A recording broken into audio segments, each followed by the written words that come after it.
Olá pessoal, sejam todos bem-vindos novamente. Estamos de volta para mais uma aula.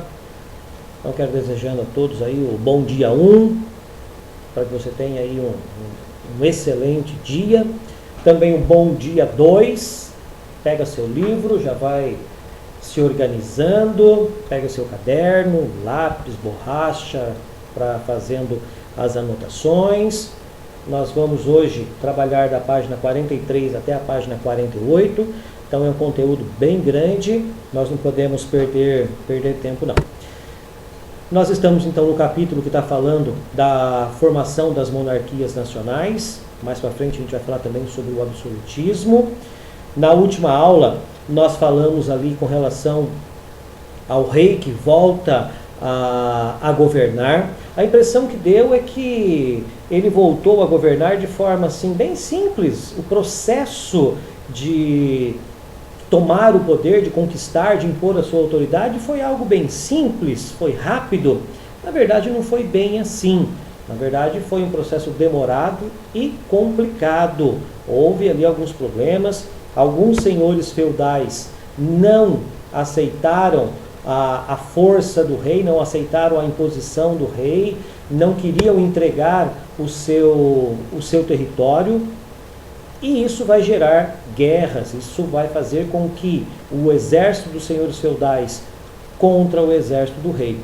Só que o rei estava com um exército muito forte, o rei conseguiu montar um exército bem equipado, bem treinado. Afinal de contas ele tinha dinheiro para contratar esses soldados. Os burgueses acabaram ajudando, financiando o rei para que ele pudesse formar esse exército. Então vencer o exército do rei seria muito difícil.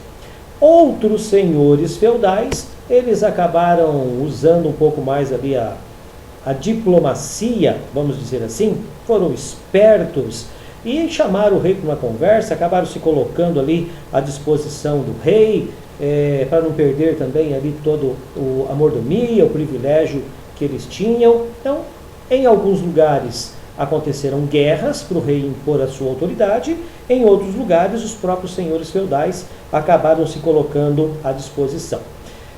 Não é porque acabou ali a questão dos senhores feudais que houve toda uma transformação naquela sociedade. Os servos continuaram existindo do mesmo jeito, continuaram desenvolvendo ali o seu trabalho, continuaram tendo que pagar os impostos, só que agora, ao invés de pagar o imposto para o senhor feudal, vai pagar os impostos para o rei.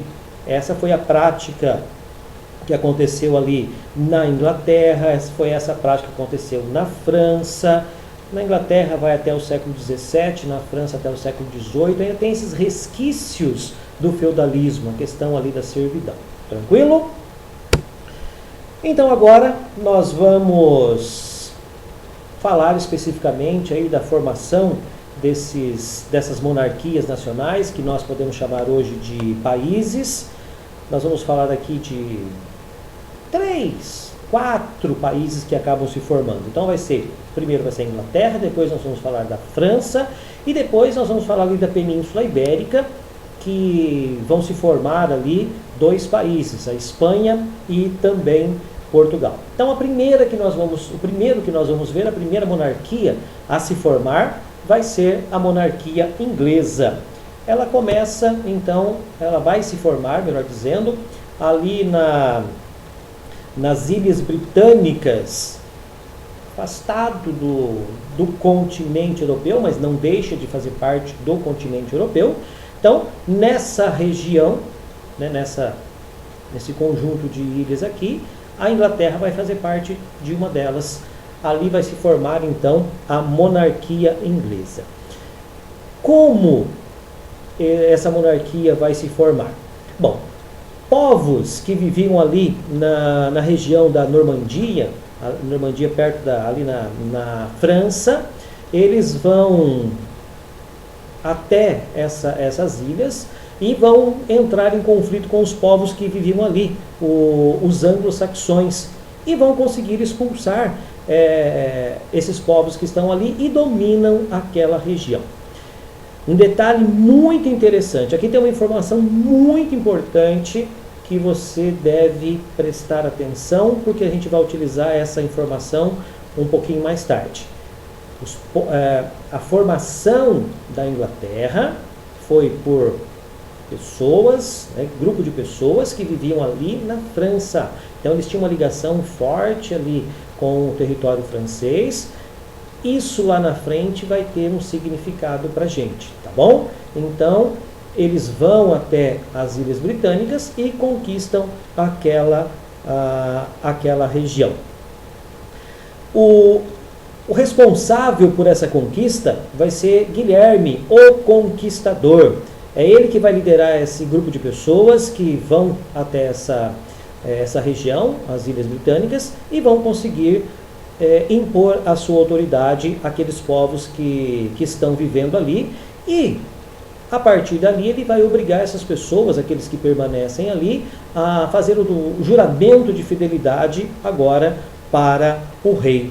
Agora, com um território muito grande, sozinho ele não vai conseguir administrar tudo isso, ele vai adotar uma prática que a gente já viu que outros reis que em outros lugares também fizeram basicamente a mesma coisa. Ele vai acabar trazendo pessoas de sua confiança para ajudar a administrar, para ir nos lugares um pouco mais longe, nos condados, que a gente poderia hoje talvez colocar como se fossem os estados, que nós temos aqui no Brasil.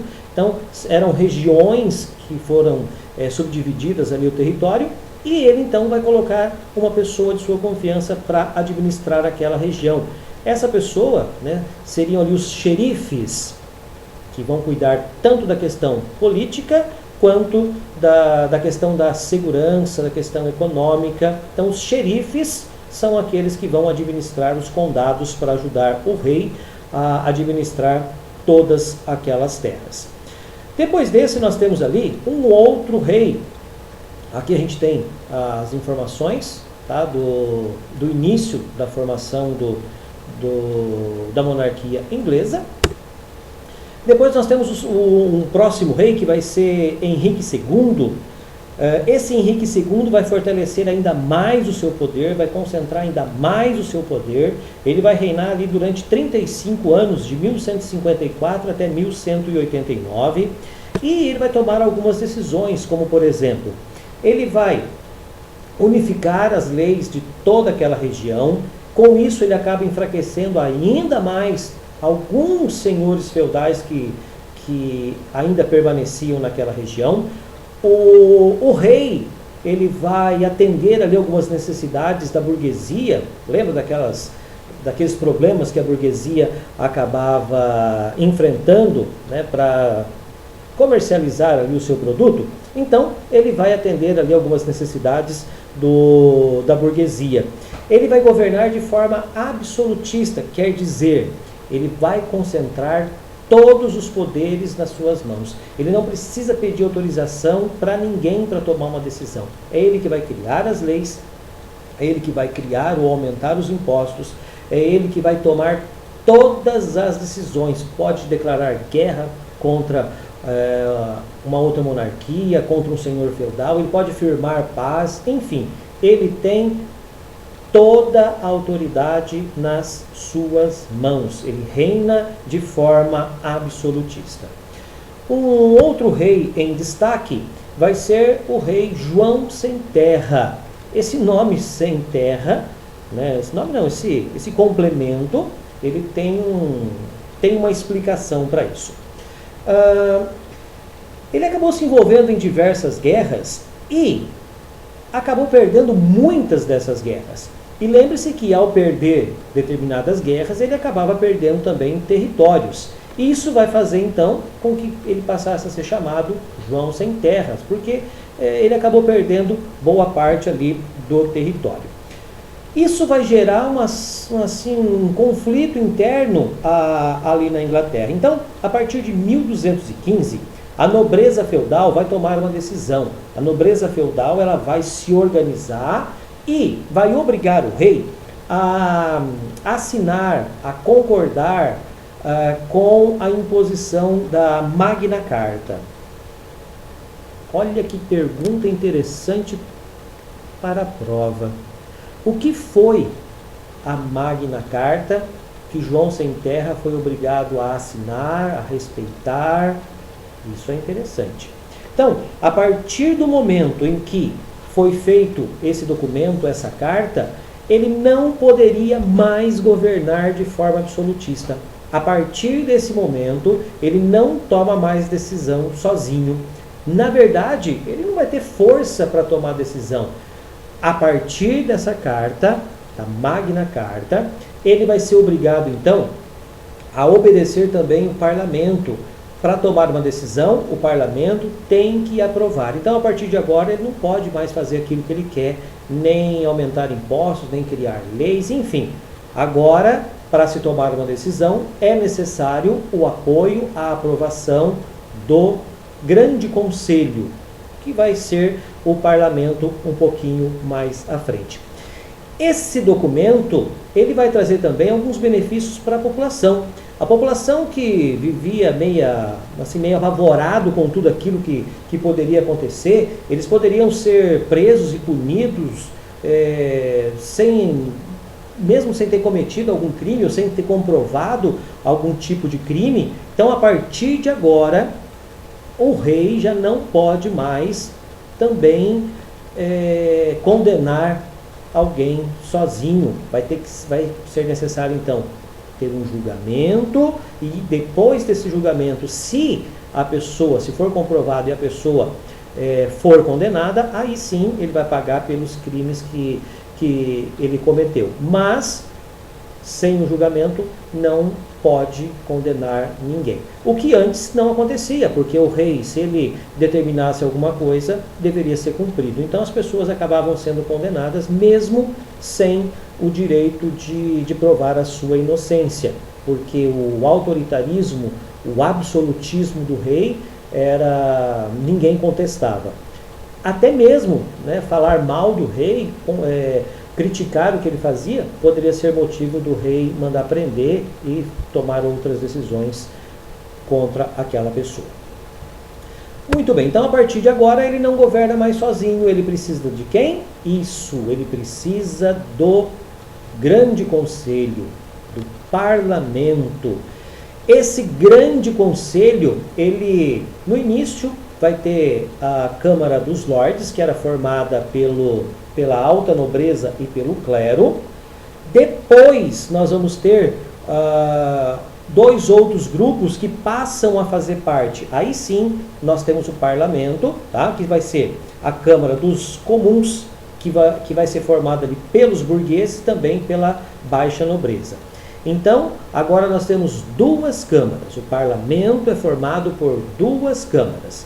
A Câmara dos Lordes, formada pela alta nobreza e pelo clero, e claro que quando só tinha ela, eles tomavam decisões para favorecer a sua classe. Isso também vai gerar ali alguns conflitos, por isso os burgueses e a baixa nobreza se organizam e formam também a Câmara dos Comuns, burgueses e a baixa nobreza. Então, a partir daí, as decisões tomadas deveriam passar pelo parlamento para ser aprovadas e serem colocadas em práticas. Nós podemos trazer essa realidade aqui também para o Brasil, por exemplo. Aqui no Brasil, o presidente da República ele não pode tomar uma decisão sozinho. Ele precisa do apoio, da aprovação dos deputados federais e também do Senado. Então, ele pode até fazer um projeto de lei, ele vai enviar isso lá para o parlamento vai analisar e eles podem aprovar ou fazer algumas mudanças ou rejeitar e deixar por isso mesmo. Então, no Brasil, o nosso parlamento quem faz parte do parlamento são os deputados federais e o Senado do Brasil. E assim, a monarquia inglesa acaba sendo formada, organizada e persiste até os dias de hoje. Lá ainda é uma monarquia, tem também essas duas câmaras, a Câmara dos Lordes e a Câmara dos Comuns. Se bem que a rainha não apita muita coisa, né? Na verdade, ele tem um primeiro-ministro, que é ele que na verdade governa junto com o parlamento a Inglaterra. Bom, saindo da Inglaterra, nós vamos agora para a França. Olha que chique! Vamos para a França. Quem vai organizar tudo isso, quem vai dar o início de toda essa centralização do poder, vai ser o rei Felipe IV. Ali no século XIII, ele vai acabar impondo a sua autoridade, centralizando o poder nas suas mãos, e ele vai governar por 29 anos. 29 anos, de 1285 até 1314. É um bom tempo, né? 29 anos no poder é muita coisa. Os monarcas ali também vão atender às necessidades dos burgueses. Lembre-se que os reis voltaram a governar porque os burgueses ajudaram, financiaram, deram dinheiro para ele ter um exército forte. Então vai chegar o momento, claro, que esses burgueses vão cobrar aquilo, né, vão cobrar esse empréstimo.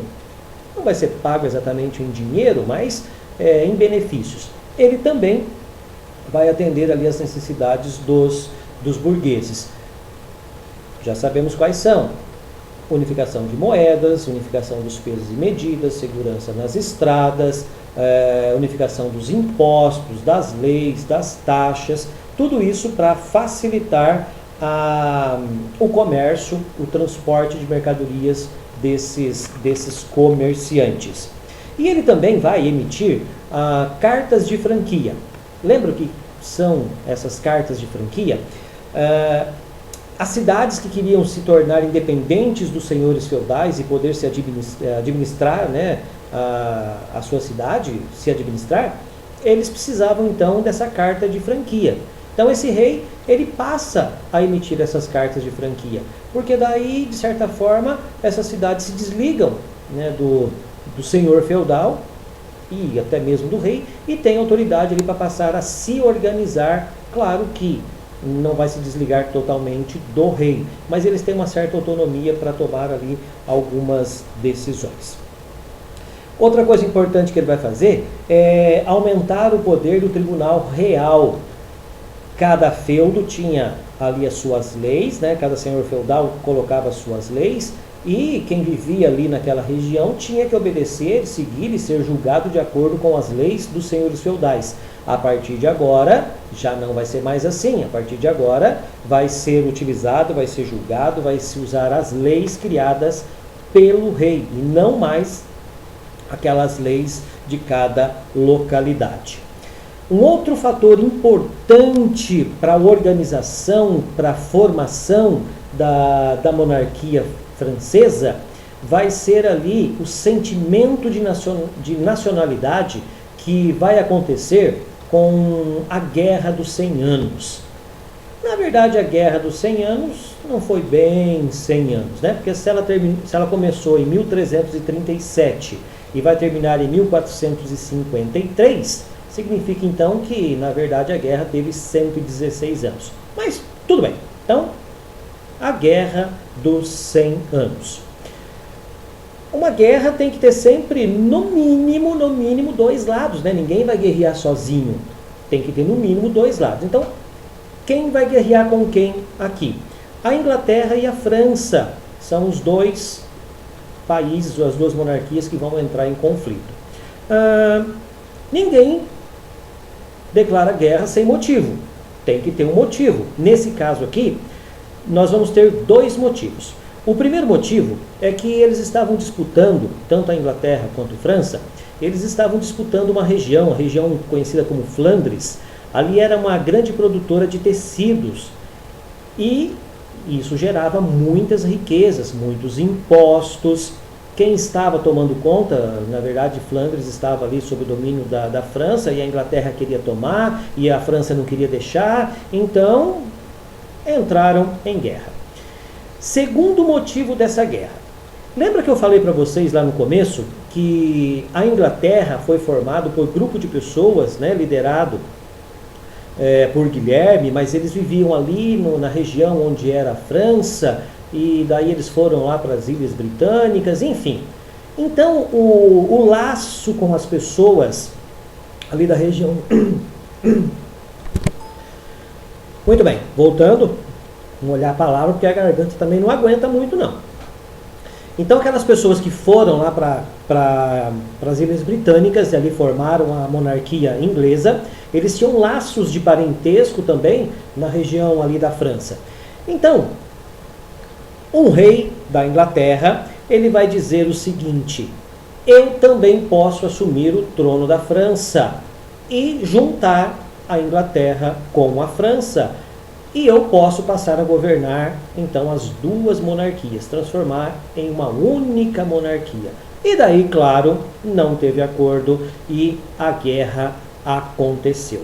Então, a guerra que vai de 1337 até 1453. Um longo período. Claro, pessoal, que não foram todos os dias, todas as semanas, né? Todos os meses de guerra, todos... Não. Houve período de trégua, depois voltaram a guerrear, mais um período de... Enfim, houve períodos de guerras e de tréguas, não foram todos os dias desses 116 anos. Para a gente ter uma ideia mais ou menos, pensa assim, olha... Talvez os seus avós, né, tivessem começado essa guerra, e daí, claro que alguns acabaram morrendo pela guerra, por doença, ou pela idade, ou por outros motivos. Os seus pais deram continuidade a essa guerra, afinal de contas, 116 anos, né, período de guerra, dá umas 3 gerações. E vocês vão terminar essa guerra. É um processo bem louco, muito doido. Então, 116 anos de guerra. E como que vai terminar e quem vai vencer essa guerra? Vai surgir uma camponesa chamada Joana d'Arc e ela vai dizer o seguinte: eu sou a escolhida de Deus para liderar o exército francês e vencer os nossos inimigos. Primeiro, ela não era nobre. Segundo, era uma mulher. Onde já se viu alguém que não fosse nobre, ou principalmente uma mulher liderando ali um exército? Isso seria uma loucura. E depois de muitas tentativas, ela acaba então conseguindo falar com o rei. E o rei não tinha o que perder, falou, vamos tentar, se der certo, bem, se não der, fazer o quê? Então o rei acaba consultando lá, né, as pessoas e acaba autorizando ela a organizar ali um grupo de soldados e ela então vai para os campos de batalha. Chegando nesse campo de batalha, os outros soldados que já estavam ali cansados, exaustos, estavam mais mortos do que vivos, já não tinham mais nem vontade de lutar. Quando percebe a chegada desses soldados e o entusiasmo, né, dessa nova pessoa que está à frente daquele grupo, esses soldados ganham uma força tremenda, eles se animam para a guerra e toda essa animação vai fazer com que eles cheguem à vitória, vão conseguir vencer o exército inglês e a guerra então chega ao fim. Olha que coisa interessante, né? Então, Joana d'Arc deveria ser muito querida. Pelo contrário, algumas pessoas acabaram prendendo Joana d'Arc, entregando ela à Inglaterra, e ela foi acusada de heresia, e quem era acusado de heresia acabava virando churrasquinho em praça pública. Ela acaba, então, sendo queimada em praça pública. Mas aquele sentimento de nacionalismo, de nacionalidade, vai fazer com que o povo se une mais para formar ali a monarquia francesa. E essa camponesa, então, que lá atrás ela foi considerada uma herege, acabou sendo morta em praça pública, depois ela acaba se tornando, e ainda é considerada na França, uma heroína. E o Papa Bento XV vai canonizar ela Joana d'Arc, e ela passa a ser então a padroeira da França. Na página 46 tem mais algumas informações, você pode também pegar mais algumas informações ali. Bom, agora nós vamos lá para a Península Ibérica. Nós temos ali a formação de 2 países. Saímos da França, vamos agora para a Península Ibérica, formação de Espanha e Portugal. Como nós vimos no primeiro capítulo, ali da questão do mundo muçulmano ou da formação da religião islâmica, nós percebemos que os muçulmanos eles passaram a invadir e conquistar um grande território e vão chegar também até a Península Ibérica. E ali eles vão ser barrados pelos francos. Os francos vão falar assim, opa, até aqui vocês chegaram, daqui vocês não vão passar não. E eles permaneceram ali por mais ou menos uns 800 anos. Na Batalha de Poitiers, em 732, os francos não permitiram que eles avançassem. E eles permanecem ali por mais ou menos ali uns 800 anos naquela região. Só que, em vários períodos, tivemos ali a briga entre os cristãos e os muçulmanos. Os cristãos queriam retomar aquela região. Você tem lá no seu livro, lá na página, deixa eu ver o número da página certinho aqui, na página 47, é esse mapa que eu estou apresentando aqui. Então observa que toda essa região aqui vai ser dominada pelos muçulmanos. Aí aqui em cima nós temos o reino de Leão, tá? Aqui nós temos o reino de Navarra, do outro lado nós temos o condado de Barcelona, são reinos cristãos. Esses reinos cristãos, eles vão começar a guerrear contra os muçulmanos, e observe, 910 praticamente, muito mais da metade pertencia aos muçulmanos. A partir aqui de 1037 já começa a ter algumas mudanças. A partir daqui, a união entre os reinos de Leão e Castela, aqui tinha uma divisão também, e eles começam então a empurrar, a expulsar esses muçulmanos. A partir lá de 1150, eles vão ganhando cada vez mais força. Observa que do outro lado aqui, ó, nós já temos mais um espaço. Aqui vai ser vai se formar o país que hoje nós conhecemos como Portugal. Em 1491, nós já temos aqui praticamente quase todo o território tomado pelos reinos cristãos. Só falta um pedacinho aqui embaixo, mas a partir de 1492, todo esse território ele vai ser reconquistado pelos cristãos. Por isso essas guerras passam a se chamar guerras de reconquista. A formação, né, dessa monarquia vai ser por casamento. Nós vamos ver ali que o rei de Aragão, do reino de Aragão, ele vai se casar com a rainha de Castela. Então Dom Fernando, que é do reino de Aragão, se casa com a rainha Isabel da região de Castela, vão unificar esses reinos, e com tudo isso eles vão expandindo, crescendo por meio de guerra, enfim, esses reinos acabam se formando, e aqui vai formar então o país que nós conhecemos hoje como Espanha. E nessa partezinha amarela nós temos ali o país que hoje nós chamamos de Portugal. E daí nós temos então, né, aqui a explicação, a imagem, né, do rei Fernando e da rainha Isabel, que vai formar ali, vai dar todo vai aumentar o seu território, formando o que hoje nós chamamos então de Espanha. E eles vão, a partir dali, eles vão fazer um acordo também com a Igreja Católica. O Papa Sisto IV vai fazer esse pacto, vai fazer esse acordo, então eles passam a ter o apoio também da Igreja. E eles vão implantar ali naquela região o Tribunal do Santo Ofício. Quer dizer, todo aquele que era contra a Igreja, que falava mal da Igreja, que não aceitava a Igreja, acabava sendo preso poderia até ser condenado à morte. A gente vai ver o que poderia acontecer daqui a pouquinho. Então eles implantam esse Tribunal do Santo Ofício.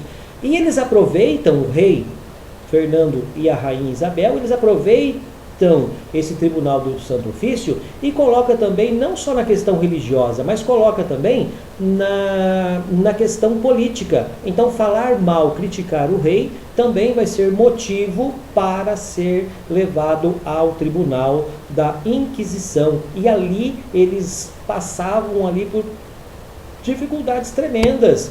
Ali acontecia até a questão ali de torturas para que eles confessassem. Essa daqui é essa roda e aqui embaixo tem brasa. Então vai rodar, ele vai passar por essa brasa, ele vai acabar sendo assado vivo.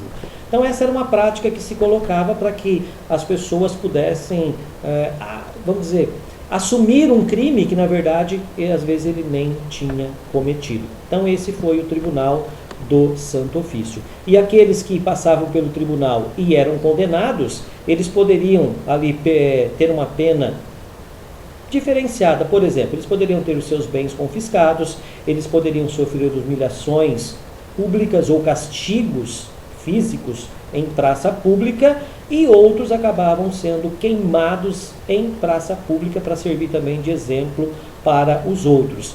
Os bens daquelas pessoas acabavam sendo divididos entre a igreja e entre o Estado. Isso vai gerar ali uma grande confusão, porque pessoas que eram inimigas acabavam um acusando o outro para tentar se livrar daquela pessoa, ou comerciantes que tinham lá os seus concorrentes, querendo se livrar daquele concorrente, denunciava aquele seu concorrente para o Tribunal, né, do Santo Ofício ou o Tribunal da Inquisição, e ele acabava às vezes sendo preso, poderia até acabar sendo morto. Com tudo isso, nós temos aí então o fechamento desse nosso conteúdo, a formação da Espanha e também a formação de Portugal. E agora, é claro, agora é com você, hora de fazer atividade. Claro que depois do almoço, né, na parte da tarde, você pode fazer as atividades ali da página 49, 3 questões para você trabalhar. Não é muita coisa, 3 questões apenas. Você já pode fazer essas questões, porque lembre-se, vai chegar o dia que eu vou falar que eu quero tudo para amanhã, aí não adianta você chorar. Eu estou passando bem devagar essas questões para você conseguir terminar. Tranquilo? A todos então, muito obrigado. Espero que vocês tenham conseguido acompanhar a nossa aula. Na sequência tem um outro professor, né, que vai trabalhar com vocês, e a gente volta aí amanhã, né, na quinta-feira, com mais uma aula. Um abraço a todos e até lá.